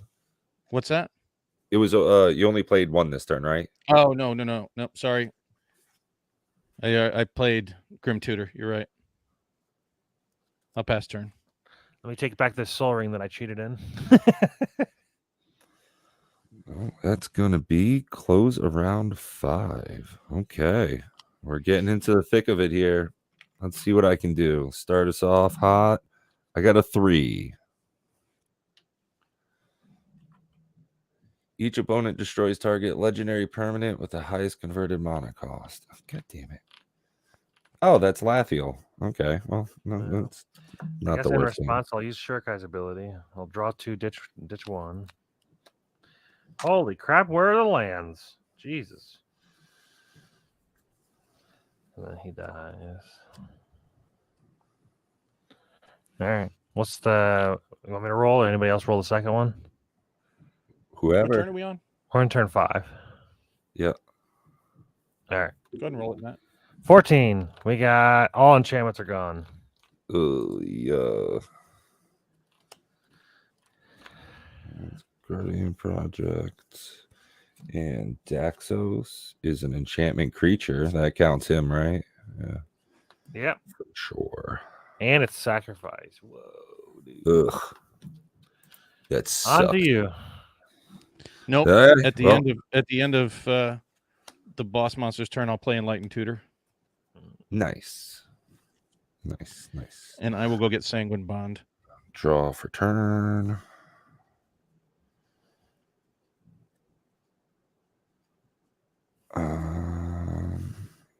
Yeah, forest. That's fine. Forest into that. Tap these 3 bad Mamma Jammas for Armadillo Cloak. Army D. Yep, in that one. Cool. For Midnight Guard, it's not a very good card. I don't know why it's actually in this deck. That's my bad on that. What I will do is attack with Trelasara. So it's 3, 4, 5, 6, 7 damage.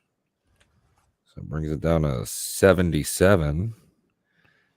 I gain 7 life. And I get to scry 1. I'll leave it there. That's fine. Whatever. And then I'll pass turn. All right. Untap.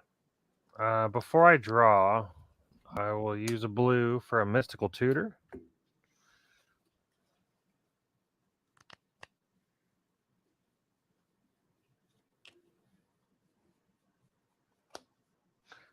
Get a dramatic reversal. And that'll go on top and will be my draw for the turn.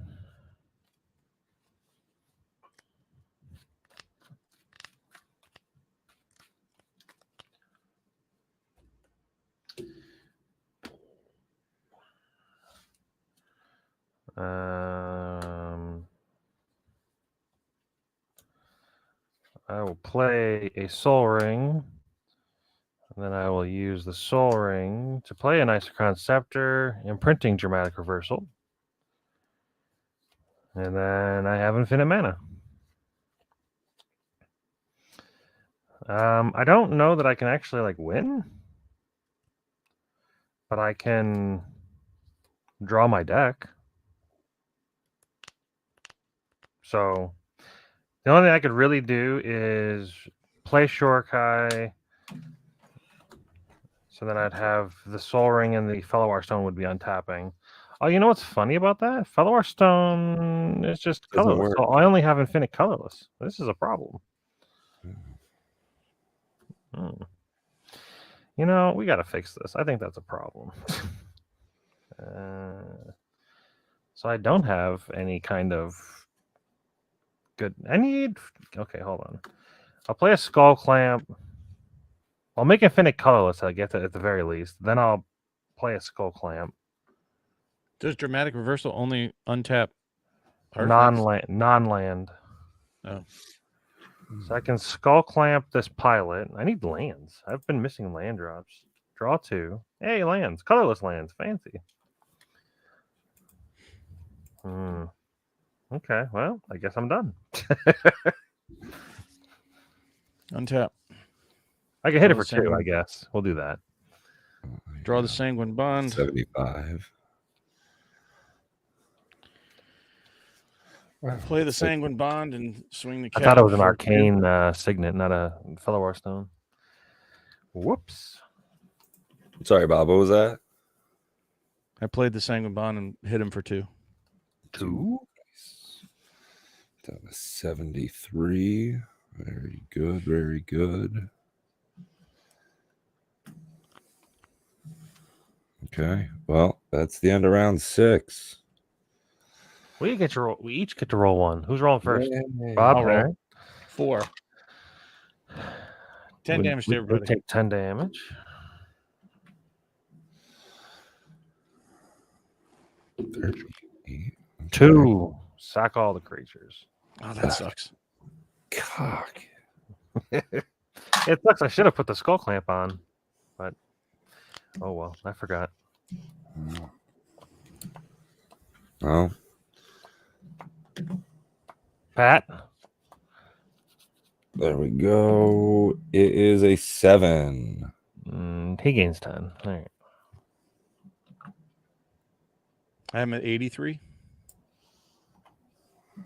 You're at 83? Yep, same. No, I have him at 83. I thought you said I'm at 83. I'm like, wow, that's pretty good.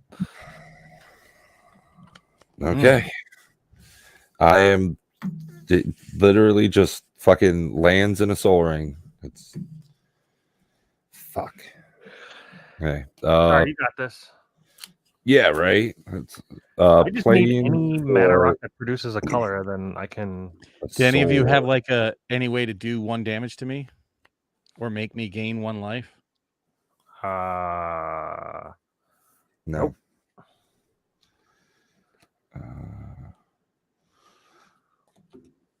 Okay, well, or that's enough to play hit the boss Charizard monster for again.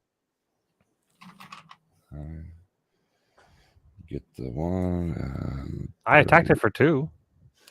No, Okay, I'm talking about this so- turn. We win this Oh. turn if any of those can be satisfied, we win. Well, that's all I can do. Matt, you're up, man. All right. Yeah, killing all creatures kind of hosed me. Yeah, twice. Yeah. Well, I mean, it would have been a win. I have the exquisite blood in my hand, but I have no way to either gain or lose life.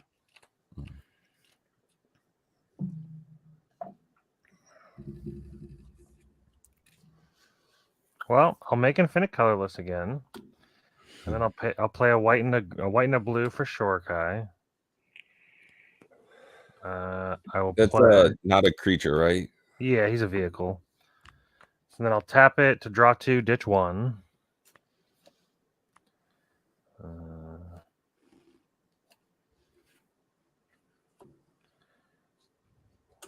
Ditch a Buried Ruins. I get a pilot. I'll use part of my... Actually, I'll wait on playing my land, just in case I get a duel, I guess. I'll Skull Clamp the pilot, draw 2. Okay. What does that do? Does that do anything? Nope. Yes, I guess I can still play my land. Oh, that's why this card's in there. Now I remember.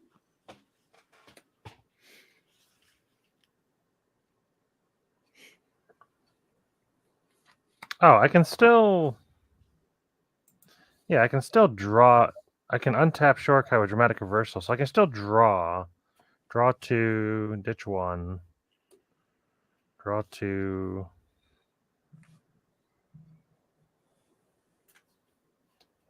Ditch. Of course. Nice. Play a Sky Diamond. Draw 2. I just get my Everflowing Chalice for 7,000. Ditch that. Oh no, ditch. Why not? Draw 2. There's an Azorius Signet. Okay, so I can play an Azorius Signet. Now I have unlimited mana of any color. There you goes. All right. Does that get you the win here, though? It doesn't. So I have no way to give haste. So the way this deck works, it's a very... I can burn through my entire deck, and then I can draw, ditch everything I want. So I draw, ditch, draw, and I get to call to the mind, and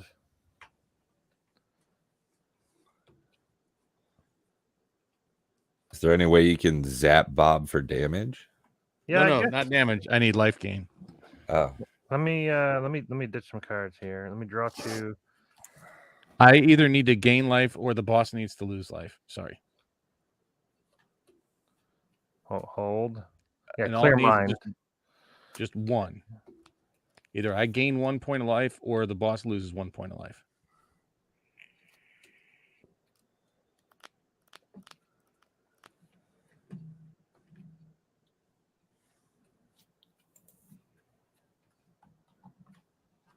I don't even have to type it in. Yeah, Titan Human. It's actually pretty rare for foils to be like the more sought after version, but every once in a while, I actually really enjoy the foil etching.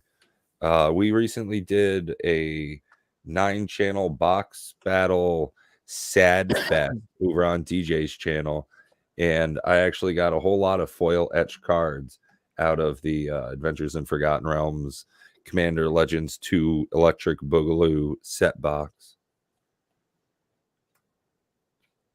So, Bob, do you have the ability to play a creature? What? Do you have the ability to play a creature on your turn? I mean, I could. And then, as long as you gain life, we win? No, I have to play Exquisite Blood. So that's going to take all my mana, but then the combo's in place, but either the boss needs to lose 1 after these are in play, or I have to gain 1. All right. Well, I'll do my thing. So I'm gonna Dance of the Manse for 100. So Dance of the Man's return up to X target artifact and/or non-aura enchantment cards, each with mana value X or less from your graveyard, to the battlefield. And if X is 6 or more, they become 4/4 creatures. So I have a bunch of 4/4 dudes. Ooh, how many? Uh, Because I get triggers for all of them.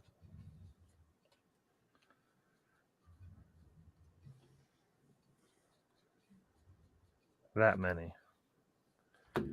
Which is 1, 2, 3, 4, 5, 6, 7, 8, 9, 10, 11, 12, 13, 14. 14, jeez Louise. So I get 14 4/4s. And then I only have two cards left in my library. So what I'll do is I'll play a 14. where'd it go? I'll play a Clear Mind, which shuffles my graveyard into my library, draw a card. And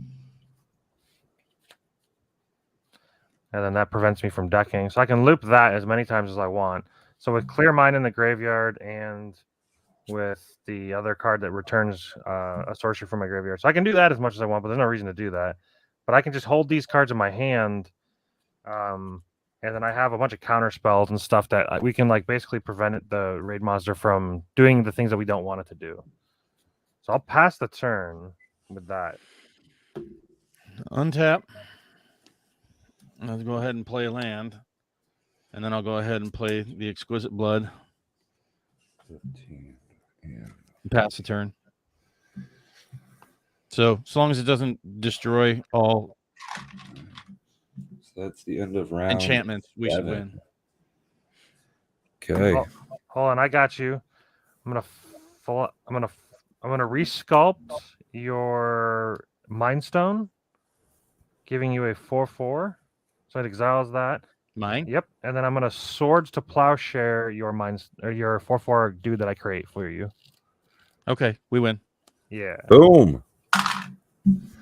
Hot damn. The Anointed Procession I had in hand was like never going to help. Well, I mean, not now. Yeah, I mean, it's just that those needed to survive, and we needed someone. Like I said, I had that cat token, and then when you blew it up, I was like, "Shit, I'm on my way to gain life." Or I mean, do I damage. had a billion counter spells, so we were gonna be able to choose basically whatever it. I'll just keep countering whatever it is. All right, do we want to run it back, or do you have time? I've got 12 minutes. We don't have time. No dice there. Yeah.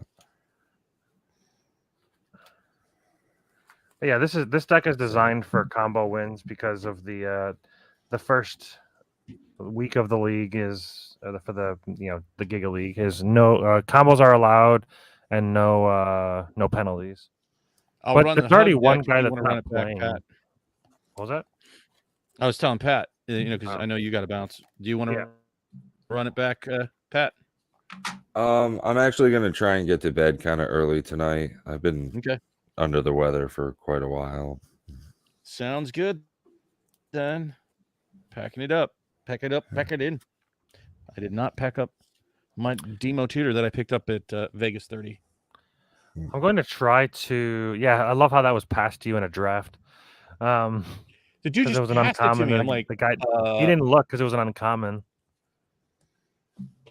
He just went for the rare. He was just rare drafting, and I was like, as soon as he handed it to me, I'm like, "Thank you. Do I need to buy you a drink?" I didn't even know what to say. I'm like, what?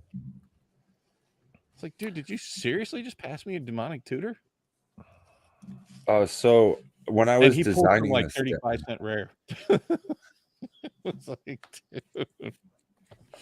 when I was designing this deck, I had found this card called Presence of Gond, and it's an enchant creature. It has tap, create a 1/1 green elf warrior token.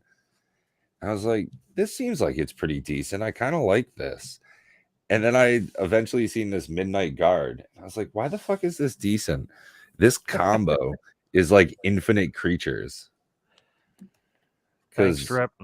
Yeah. You're great as well, buddy. Thank you, Yeah, thank you, and for thank you real, everybody sir. for showing up tonight. I seriously Yeah, mean that. Thank you all for your time, 100%. and your patience and attention, and it's Yeah. why we're here. That's why I we do think these what I'm things. going to do to try to engage our community a little bit more for Commander Raids is I think I'm going to make a day during the week, maybe a Wednesday. I'm going to try to make it like the official day that I play Commander Raids if people are available. I'll set aside like an hour or two to play a few games weekly, and I'll post it in the chat, let people know that like literally every week I'm available for that, kind of block that time. Because Wednesdays are pretty chill for me. I don't really have anything planned. So we'll see. We'll see if people are interested, see if that's a good day for people. What time were you thinking? Probably like 7 p.m. EST. PM? Yep. Okay. I don't wake up until at least 6, so I gotta give myself a little bit of time to wake up. Yeah, oh, yeah, totally get that. Yeah, yeah, hit me up or post it in the Discord there. I might be able to make that. Yeah, I'll post it in our Discord, and then I'm gonna make like I think Bob suggested. I'll put version 3 where current iteration is. I'll put the link to the document, but then I'll also post like just the results, like the table, just so it's available at a quick glance. And then I'll try to get I guess the 3 tables, but I'll update the table. I've got to do some D&D prep tonight because I'm starting my Curse of Strahd campaign tomorrow. Pretty excited about that. Oh, are you hosting? Yeah, I'll be the DM? DM for it. Yeah. Oh, that's super I haven't cool. DM'd in a year and a half, almost 2 years. Oh man. Luckily, I've Yeah, been my friend's DM. my Dungeons and Dragons group at work fell apart and doesn't seem like it's ever going to get back together. So I'm starting to get to the point again where I think I might have to own up and be a dungeon master. I had done it for a I was couple thinking of of a campaign today, and I don't know if I want to spoil the idea of it. I did give Matt one years ago, a different one, like a Wizard of Oz sort of theme. But I was thinking one for all these content creators because some people want to run a one shot in Gen Con when we get there. Oh yeah. I was thinking that we basically the concept is that we use anagrams for everything associated with YouTube. So we fight, Tuyub, the big baddie, and his henchmen, the algorithms, and always have trolls popping in. So that's funny. Have a one-shot YouTube content creator campaign, but just use anagrams for everything. So I thought that would be an interesting D&D I think one-shot. that'd be a fun idea, Bob. Honestly, I really do. I just have to flesh it out better. Use a ChatGPT. You joke, but I had it right. Really good. It's helped me a lot for just prepping D&D. I just give it a general idea, then I'm like, make this better, basically, and it's just like, okay, here you go. Yeah, design a fantasy story of blank. Yeah. And one of the things I did in the little bit of DMing was that I actually just thought of the beginning of World of Warcraft, like when you come as a human outside like the Imperial City or whatever it is there, Stormwind, and like the first like 5 levels of questing, and it actually turned into a really fun play experience. Yeah, I'd be up for doing that if you guys want to talk a bit more and we kind of figure things out. I wouldn't be opposed by any stretch to host that. Well, what I definitely want to play there for sure and be giving away some of these tokens as we're playing some Commander Raids in Indianapolis. So you get to play live with us rather than just watching us on the YouTubes. If you play with us, you get a set of these jokers. So, but since I printed them off, they've only hit the table once for one turn. We just ask you have a decent microphone and camera setup if you're going to be playing with us on stream or whatever. Yep. Yeah, we've got a couple of components that are going to be required materials as far as equipment setup goes. Yeah, just in general, you're talking about normally. You're not talking about Gen Con. You don't have to have anything at Gen Con. You just have to show up. Oh, no, I was talking about playing with us normally anytime. Yep. Yeah. You'll want to make sure you have a microphone and a camera. I mean, but you can use your phone for a good camera. Almost all phones are pretty good for cameras. The microphone, just buy a $20 mic, a USB mic, and get an arm. Get the appropriate arms and things, and it's like another $20 setup. Yeah, it's super low entry. I mean, even if you stacked books correctly, you could even make that work. But or if you just build something out of like wood or something, whatever. I mean, the TV stand I have that I've used for 6 years now is literally just it's a 1x6 that's like 5 feet long, and I just cut 2 pieces off, made little legs out of it, nailed it together. It was maybe like $6. Yeah, it doesn't take much. And yeah, my buddy used a piece of wood that he had laying around and a giant, like one of those clamps that have the springed clamps. And he clamped it to like, I don't know, something higher than his table, and then he just kind of put the webcam on top of that. Yeah, phones are way superior to most webcams, though. Oh my God, yeah. So that's one of the funny things is when I started the YouTube channel, I spent like $40 on a webcam, and my phone is just such a better experience, like all around. Oh, yeah.